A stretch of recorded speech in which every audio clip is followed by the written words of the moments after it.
Hi, my name's Mike Benny. I'm co-owner of PMV Wine and Liquor Merchants, and I welcome you into this space to learn a little bit about food and drink matching. Rolling, set, action.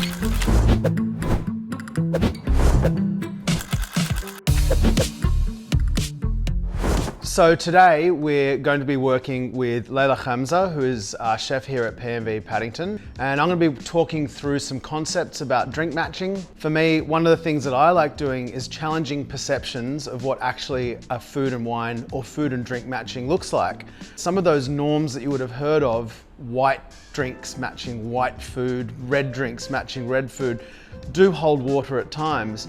But for me, I think one of the most exciting things is looking at a beverage as a way of resetting your palate. I think with varied cuts of beef, it's really important to think broadly and more diversely than you commonly would. I think the idea that red wine going with a beef dish tends to get a little bit boring. And for me, the idea is that you want that thing in the glass to be able to actually either complement, say, the sweetness and richness and fattiness, but also provide a little bit of extra backdrop for your palate to feel cleansed after each mouthful. I'm actually looking for wines that have a lot of herbs, a lot of spice characters. I'm looking for peppery elements. I'm looking for things that you'd actually find in the kitchen, but actually found within the wine itself. And then if I'm not using red wine, well, I like things that are just generally refreshing and exciting to drink. So I'm reaching for things like rosé, beer. But that doesn't mean you're going for the simple styles of beer. Indeed, wild ferment beer or sour beers or beers that have a bit more dimension in terms of their flavor profile. I really like putting super salty, really refreshing sherry alongside beef dishes. Beyond this, I sometimes use spirits as well. So things like whiskey and bourbon. If it inherently makes you feel good, I think you should go with it and have a great time, with the idea that refreshment is the number one thing to make sure that you're getting through a meal with conviviality while also respecting what's on the plate. We'll start with this beef carpaccio. So we've got thinly sliced beef fillet, we've got marjoram, oregano, and some of this rendered bone marrow in the dressing, and some mache on top. I like beer and carpaccio. I see carpaccio as a kind of worker's dish in some respects. It's typically quite simple. This is Heaps Normal's Another Lager, so it's a non-alcoholic drink. I think having a sort of backdrop of non-alcoholic beverages in your arsenal of drink matching is really important. But why I like this match is because lager typically is lightly bitter or can be extremely bitter at times, but dry and super refreshing. The second one, and this is quite left of center, is Manzanilla Sherry. Yeah, and Equipo Novassos, to me, absolutely ballistic in terms of quality of sherry. I like that these sherries, particularly Manzanilla or Fino, are dry styles. And to me that, again, which is a really important thing, is it resets the palate. Try and get a little bit of the marrow. It's that light bitterness, and I think it's just so cleansing. You know, a big palate reset, ready for you to have the next mouthful, and it takes away some of the oil, which makes, you know, additional interest in terms of texture, bone marrow's richness and sweetness, and then that bitterness. It's a really amazing combo. Yeah. Awesome. Sherry, I might get another mouthful of this. Cheers. We should. Cheers. Thank you, Leila. You can sort of have it as a smaller pour, so it's just, as you would say, a morsel, but of wine, of a lovely salty wine. Do we see success?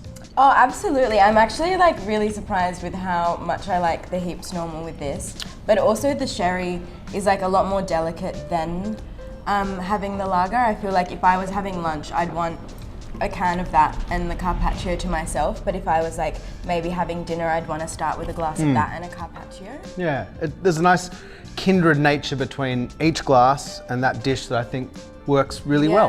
Yep.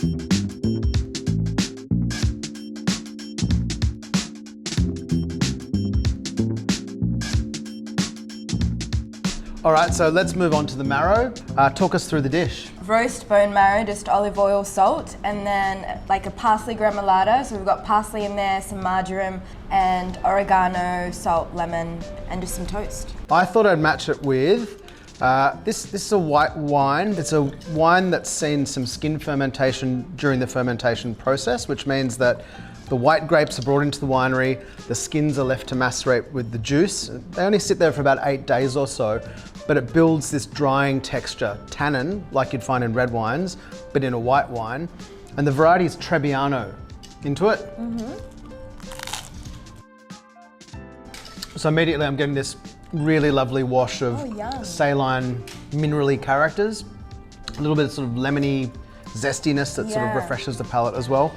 And sometimes when I talk about the final condiment being in the glass, I think about what would I squeeze on top of this, and I might squeeze some lemon and put some salt on top just to refresh the dish when you're eating it, and that's exactly what you've got there in that glass, I reckon. Yeah, that's perfect. These non-drinks, as I like to call them, are kind of category defying. They don't sit in the world of wine, but they sit in for the wine experience. So for this, it's lightly sparkling, but red, and produced predominantly from stewed cherry and coffee. Oh, wow. But it has other exotic spices in there, some garam masala, pink peppercorn, and a base of verjus with quite a bit of salt. Lots of cherry, lots of that garam masala saltiness.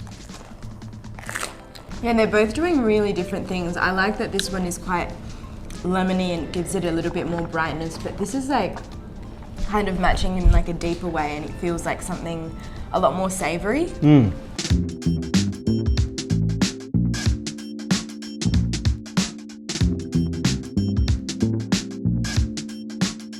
Where have we landed up with Layla on this last one? So we've got sort of an osso buco style cut of beef shin. When you think about the animal, the shin is a muscle that's used a lot. So it's something that wants to be cooked for a really long time. You come back and you've got this, you know, like luxurious bone that's got marrow inside, and then you've got this meat that's falling apart. And it's on a bed of whole braised broad beans, lots of cumin, coriander, and fresh dill. Now in terms of drinks matching, I've come back to beer, but I've come back to a dark lager. I like the idea that there's a little bit of hoppy bitterness that comes with the lagering style, but at the same time there is roasted malt and quite richer, unctuous texture and flavour profiles. Alrighty, a little bit of herb as well. Dark lager, little pinky out. Again, it's trying to be not overpowering the dish, and I think one of the things that a lot of people get wrong when they're slow cooking and braising and stewing is they reach straight away for the old, full-flavoured, big red wine. When you put those two things together, you get this clash in the palate of just richness on richness. And what you need is, I think, a little bit of levity and freshness, just to be able to keep you going on the dish, making sure you can put as much of it into you as possible. Yeah, I'm really surprised again with the beer combo, because I never think to reach for that, but that's really nice. And then I love chilling my reds. Do whatever you feel is good. Don't listen to those that will tell you you're doing it wrong. So today, I thought I'd get something a bit more classic, particularly for a slow cooked cut like this, and I got Shiraz. But on the label it says Syrah. Typical French naming for Shiraz is Syrah, and Australia is one of the few places on earth that actually uses the name Shiraz for these grapes. And Syrah for me conjures up perfumed, medium-bodied, spicy, herbal styles, and that's exactly what I wanted. Was, again, thinking about final condiment in the glass, a new array of herbs, peppery spice, high refreshment factor, and kind of a leaner style of red wine, particularly when it's cold, that'll just cut straight through that, and each mouthful is just ready to go once you've had a sip. So should we try? Yes. Great. I love that it's cool. First and foremost, the warmth and richness there, the coolness, it's a kind of counterbalance that I find really appealing when I'm thinking about these ways of putting things together in a dining experience. But it also, again, that sort of herbal character that's through it works as a sort of additional spree of herbs across the dish as well. So the lesson in the drinks is seek out dark lagers or lagers that have a bit more character and body. That's all you have to ask for if you're seeking these things. And Syrah as opposed to Shiraz. I mean, some Shiraz of course is lighter weight and fresh and peppery, but Syrah will kind of steer you into a better direction if you're thinking about these braises and slow cooks, and something red in your glass, which I think a lot of people really do enjoy, but making sure there's a bit of time in the fridge or those ice cubes.